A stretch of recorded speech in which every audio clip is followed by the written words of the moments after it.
You know, one of the things about supplies is that it can be very overwhelming. You go to an art store and you see all these different things and you don't know, what do I actually need?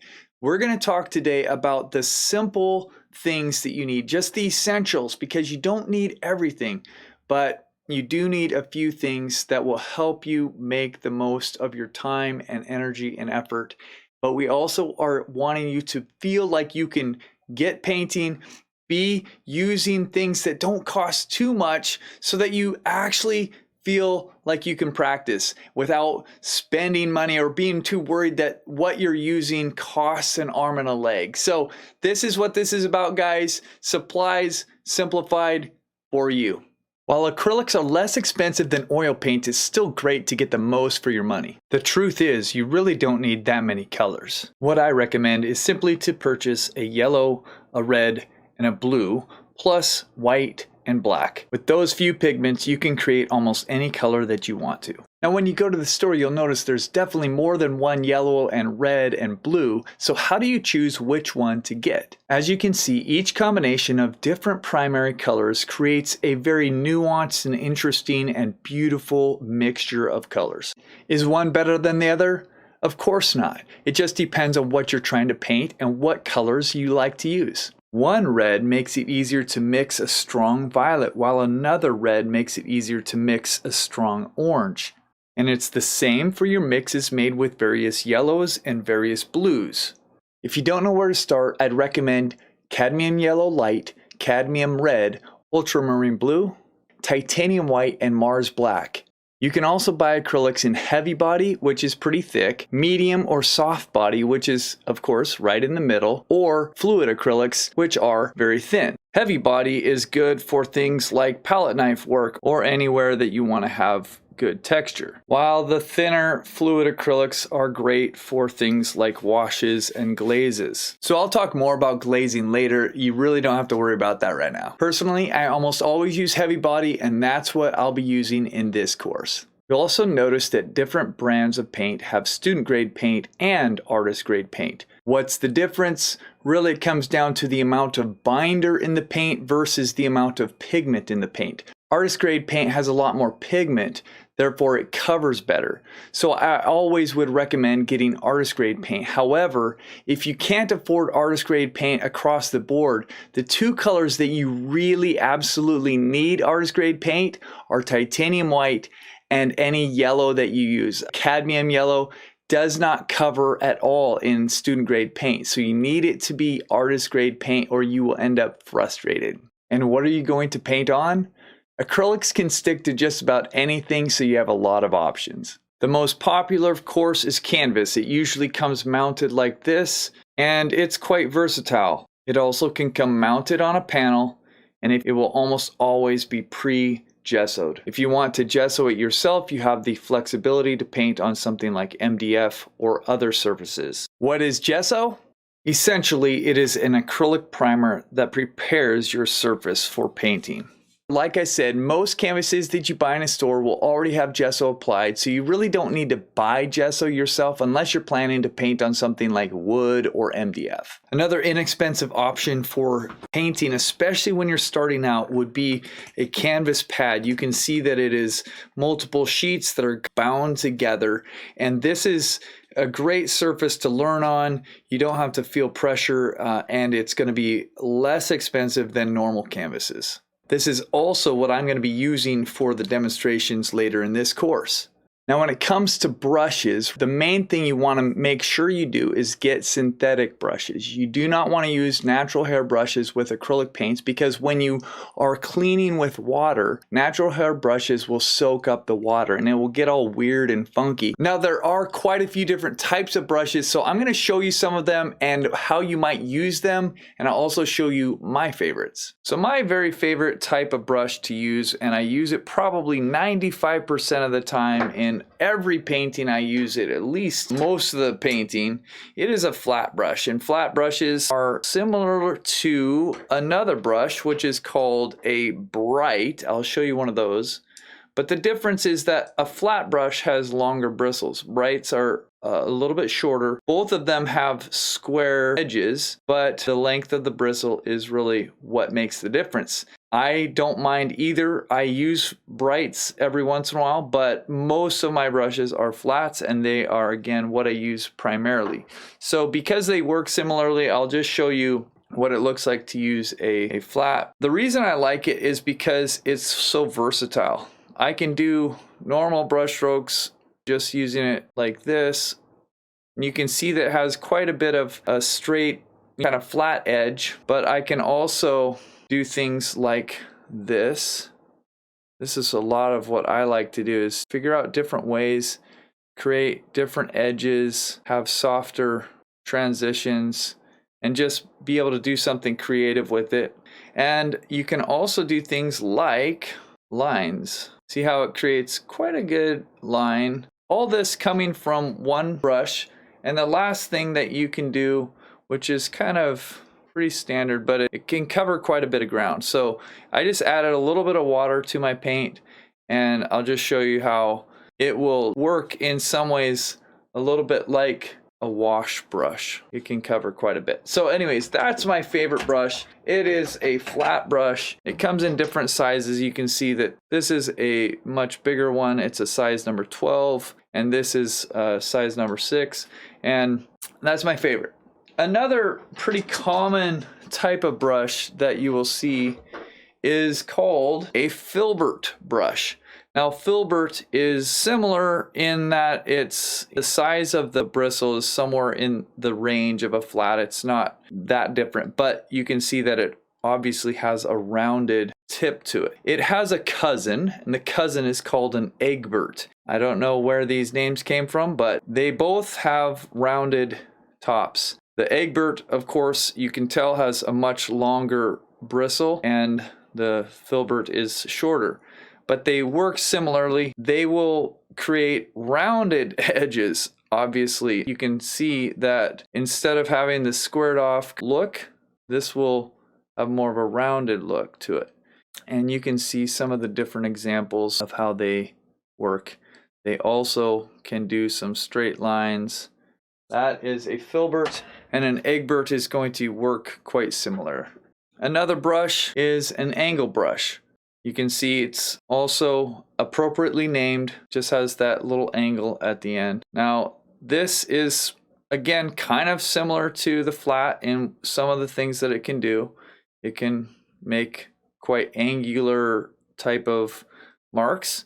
It also can do some kind of lines. And I suppose it might be able to do some really good dots, just because it's got that nice angle. That's again an angle brush. Another that you might find and come across is called a fan brush. Also appropriately named. You can see it looks just like the name, and this will create some softer edges and broken lines. You can see how those brush strokes are very soft. I haven't put on too much paint, so you can see that it's kind of dragging the paint just lightly across the surface, and we can see through the brush strokes. That's what a fan brush can do for you. I'm not sure how it does on a line. We can see it's not quite as defined, but that's what happens if you use it that way. This is a round brush. Now, a round brush, again, is just talking about the shape of the bristles. It's a pretty common brush that you'll see a lot of artists use, and it's going to create, this is a little bit more of a direct approach. It comes in different sizes. I have a very large one here that you'll see will not do the small lines quite as easily, but it can push around quite a bit of paint. So again, it'll give you a different feel. It'll approach things. It'll be a different approach to how you use it. But that is a round brush, and I usually use those somewhere toward the detail part of my painting, meaning if I need to create some smaller lines. And this is a similar brush, but this one is called a liner. I would probably use this mostly with thin down paint. I don't think it's good to push really heavy bodied paint around, but it is very good at small detailed lines. And you can see I could sign your name. You can do all sorts of things with this. And again, you can see that I added just a little bit of water to my paint so that it would be able to work with this paintbrush a little bit easier. You can see how fine of a detail. That's a liner. Now, when I wash that brush out, it always makes me remember how important it is that you wash your brushes well and you don't leave them sitting in the bottom of your water for too long, because you really don't want to leave them sitting there at all, because they will get damaged. The bristles will bend, and if they sit for too long, they will remain that way. The last brush that I'm going to show you is called a mop brush. If you were cleaning the floor, that type of mop. Now, what I've seen some people use this for is a nice blend. So I've put a little bit of water in here, and I'm going to show you what I might do. And I'm going to cover some of this up, so just have to remember a little bit of what we had here. But this is the type of thing that you can do with a mop brush. You can see that it's going to create a nice transition for us. And really, we can just paint from one color to the other and cover quite a bit of this surface with this, but that's an example. Now, this could be smoothed out quite a bit more, and if we wanted or had another brush that was clean and dry, you could come over the top of that and you could do more of the smoothing out of that. Anyways, I hope that was helpful. You can try whatever brush you want. I would just recommend, if you see something that you buy one and see how it works, because you might like it, you might not like it as much as you think. So maybe just try it out and then get different sizes if you want to after that. My favorite, again, is the flats. They're versatile, but you can choose whatever paintbrush that you think will work for you. And what about your palette? While you could paint on anything from a paper plate to glass, I recommend something called the Masterson Sta-Wet Palette. Now, the Masterson palette comes in different sizes. This is a 12 by 16. This is a smaller one called a handy palette. It has a lid so that it can be sealed and keep your paints wet on the inside. It also comes with a special type of paper that soaks water through and yet doesn't really deteriorate. It won't fall apart like a normal piece of paper would. Underneath, there is a sponge which you can wet with water, and when your paper is saturated, it will soak up the water from the sponge and keep your paints wet for a much longer time than if it was just sitting out in the open air with no moisture underneath. How should you organize your palette? Every artist has their own preference, and what really matters is that it makes sense to you and that you know it. But if you'd like my advice, this is what I would recommend. So when I'm organizing my palette with a primary palette, a limited palette like I suggested in this video, I do it with color theory in mind. It's all about mixing colors. So I want to think about my yellow and my red and my blue and all the mixtures in between, and I want to be able to visualize them and see them. And when I create a palette and I lay out my paints in a palette, I would like to be able to know that if I mix my yellow with my blue, it's going to create this kind of green. If I add a little bit of black or a little bit of white to it, it will be somewhere in this range. So when I put my palette out, I want to think about it in that same way. I'm going to put my yellow in a corner, my red in a corner, my blue in a corner, and I'm going to mix my secondary colors in between. I put black right here and a double dose of white in the corner because I always seem to use about twice as much white because I'm mixing it in with all of the other colors. Now to start with, we're going to simplify it even more by just having white and black on our palette for the first few exercises, and we'll move into color a little bit later on. There are a few other items to help you in acrylic painting. Some are optional, some are not. One thing that is not really optional is you need a container that has some water in it. You're going to be cleaning your brushes out, and to have clean water is very important.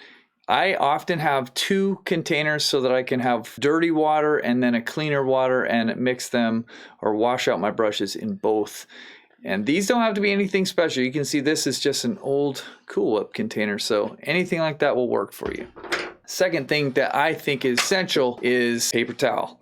Some type of rag or paper towel makes it so that you can wipe off your brushes, get them dry before you're grabbing more paint. You can also do different things, clean your hands, wipe off portions of paint off of your painting if you need to. Super helpful to have. A palette knife is not totally essential, but it can be quite helpful if you are ever wanting to move paint around on your palette, scrape things off, or mix larger piles of paint. This is a very good and helpful tool to have. Moving into more of an optional tool is something like this. This is a spray bottle. You may or may not want one of these, but I find it to be helpful when I want to keep a surface wet or spray my palette and keep my paints wet. It's a nice fine spray misting bottle. You can get a more generic kind that will spray as well. It will just have larger droplets. So I like this fine spray bottle. Another optional item is a hair dryer. This is going to help you speed up your drying times, but of course you don't have to have it. It's just whether you're patient enough to wait for it or not. And the final thing that I think is absolutely essential for painting is music. Now, you may not be like me, but I love listening to music when I paint, so that's what I recommend. But that's your essential supplies, you guys. It's hopefully going to help you feel like you know what you need and not be in the store tempted to buy a bunch of things that are unnecessary or not really going to be able to help you learn the basics and being creative in your process of painting. By the way, this video is a section of our entire course, Acrylic Painting for Beginners. If you want to watch the entire video, just click somewhere here.